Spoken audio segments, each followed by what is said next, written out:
remap atau flash ECU standar original Honda yang harganya sedikit lebih mahal ya.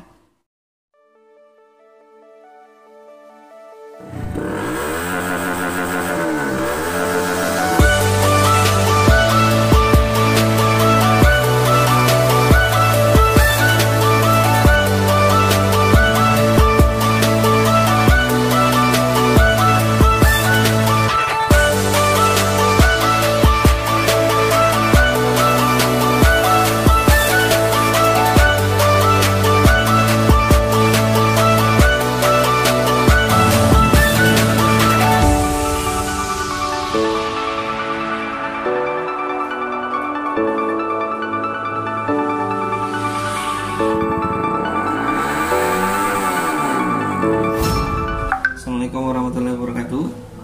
Berjumpa lagi di channel Share ya.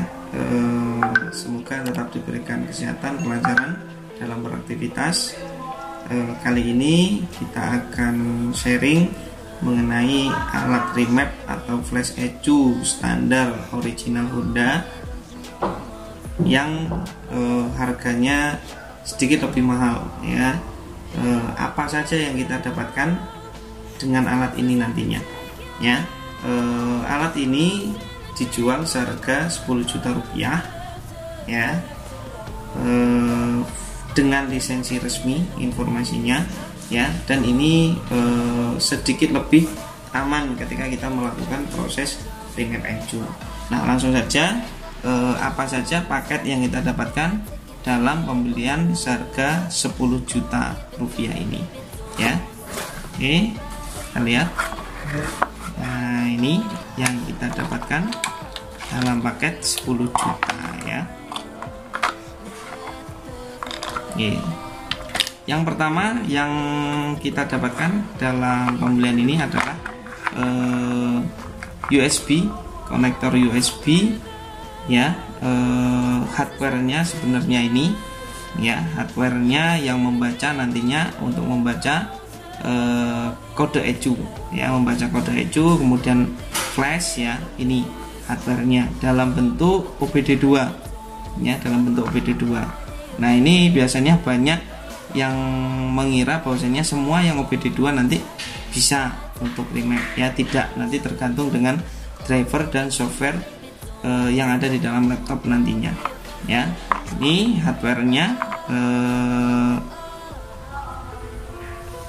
harga 10 jutaan ini. Kemudian yang kedua yang kita dapatkan ini adalah soket konversi ya, dari OBD2 ke menuju soket DLC-nya Honda. Motor Honda seperti ini, ada 4 pin ya, yang terpakai adalah 3 pin.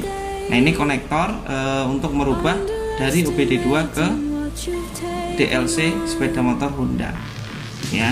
Apabila dilangsung seperti yang kemarin sebenarnya bisa. Nah, ini hanya agar lebih fleksibel saja.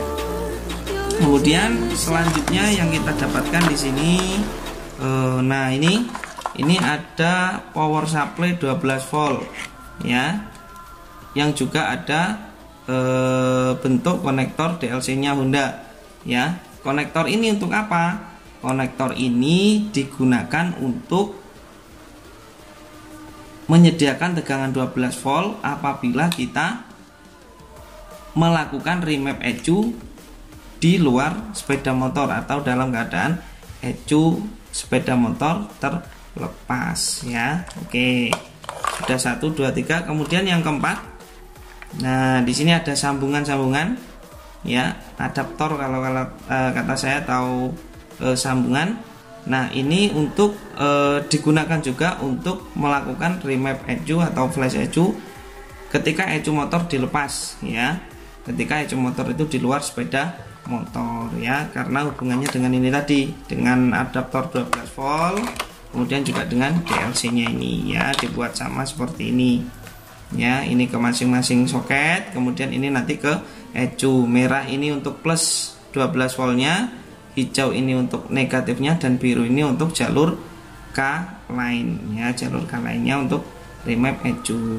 Nah, selanjutnya kita juga mendapatkan sebuah flash disk yang nanti akan kita cek isinya di dalamnya apa saja yang kita dapatkan ya. Oke, saya ulangi, yang kita dapatkan di dalam ini yang pertama ada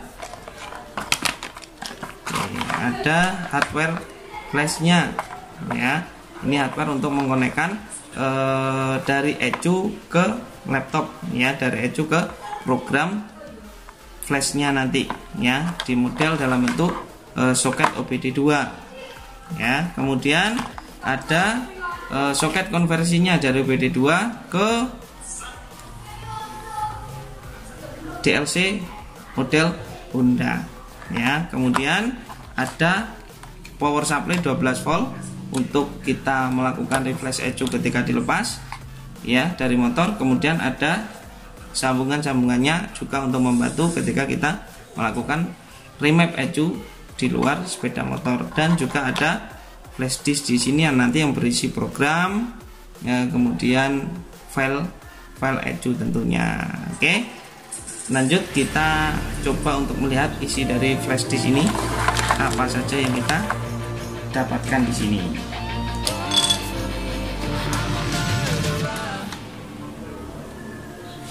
Nah, kebetulan saya sudah mengkopinya di dalam laptop ya. Ini lebih cepat dari CD yang kemarin ya, karena ini flash disk. Nah, yang kita dapatkan di sini ada yang pertama Honda Bean ya, kemudian yang kedua Honda XDF, kemudian yang kedua license ya atau lisensi, kemudian yang keempat adalah softwarenya ya. Nah, Honda Bean ini nanti berisi sebanyak 24 file ya, 24 file ECU Honda Keihin ya, mulai dari Versa CB150R. Nah, bisa kita lihat Versa pun ada 2 versi di sini ECU-nya, CB pun ada 3, CBR pun ada 3. Jadi masing-masing motor itu bisa memiliki lebih dari 1 file ECU ya. Jadi berbeda-beda, dan ketika remap kita harus menyesuaikan dengan kode ECU tersebut. Kemudian selanjutnya kita mendapatkan folder yang kedua adalah Honda XDF ya. Di sini XDF-nya agar kita bisa membaca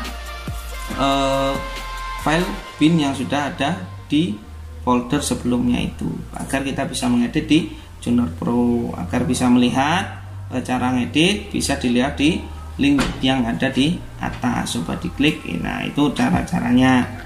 Kemudian kita mendapatkan, kita buka dulu software. Nah, ini ya, kita mendapatkan drivernya dari hardware ini tadi. Nah, hardware ini tadi perlu driver agar terbaca di laptop ya. Jadi yang kita ambil sebenarnya dari USB OBD2 ini adalah drivernya ya, drivernya agar sama-sama bisa terbaca ya di sini. Kemudian ada aplikasi Honda ECU-nya, Honda ECU Exe ya. Ini versi yang terbaru sudah apabila diinstal ya. Kemudian ada Tuner Pro-nya ya, Tuner Pro free-nya kita dikasih juga di dalam flash disk ini, di dalam paket pembelian. Jadi tidak perlu download sendiri. Kalau mau download sendiri juga bisa ya, dimungkinkan. Honda ECU pun ini dimungkinkan juga, tapi yang tidak susah adalah lisensinya, termasuk juga Honda Bean-nya ini ya, Honda Bean. Oke, nah itu yang kita dapatkan di dalam pembelian paket remap ECU Honda Keihin ini dalam pembelian 10 juta ya. Di sini titik beratnya sudah ada di lisensi dan file bin yang kita dapatkan. Jadi nanti dalam proses remap ya menjadi lebih mudah ya. Untuk kali ini sharing kita cukup seperti itu ya. Untuk mungkin mau membandingkan bisa dicek di video sebelum ini ya. Nanti ada unboxing yang harga 2 jutaan, kalau ini 10 jutaan ya, dengan yang didapatkan adalah seperti ini ya. Nanti coba kita selanjutnya coba kita tes penggunaan dari alat ini. Oke, mungkin cukup itu untuk sharing kita kali ini. Silakan komen ya apabila ada yang ditanyakan, kritik, saran, like jika suka, dislike kalau tidak suka. Bila bermanfaat silakan di-share ya. Kalau ada sesuatu yang perlu lebih detail bisa menghubungi kontak sosial media di bawah di deskripsi. Oke, terima kasih. Wassalamualaikum warahmatullahi wabarakatuh.